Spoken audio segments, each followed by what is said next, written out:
Nos doutes doivent, quoi qu'il en soit, être dépassés.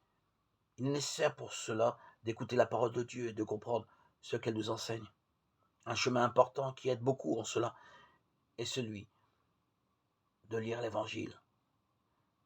À travers la Bible, nous voyons l'annonce de la foi qui vient à notre rencontre dans les aspects concrets de la vie personnelle et communautaire. Et il y a dans le même temps une autre voie également importante, celle de vivre le plus possible la foi.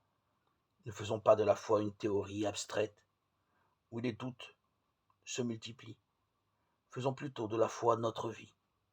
Cherchons à la pratiquer au service de nos frères, en particulier des plus indigents.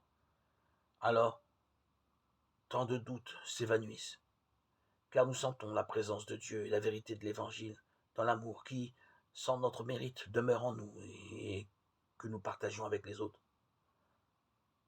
Comme on peut le voir, ces deux œuvres de miséricorde ne sont pas éloignées, elles aussi, de notre vie. Chacun de nous peut s'engager à les vivre pour mettre en pratique la parole du Seigneur. Quand il dit que le mystère de l'amour de Dieu n'a pas été révélé aux sages et aux intelligents, mais aux petits. Luc 10, 21, Matthieu 11, 25, 26. C'est pourquoi l'enseignement le plus profond que nous sommes appelés à transmettre est la certitude la plus sûre pour sortir du doute et l'amour de Dieu avec lequel nous avons été aimés. 1 Jean 4, 10. Un amour grand, gratuit et donné pour toujours. Dieu ne fait jamais marche arrière avec son amour. Il va toujours de l'avant et attend. Il donne pour toujours son amour, dont nous devons ressentir avec force la responsabilité pour en être les témoins en offrant la miséricorde à nos frères.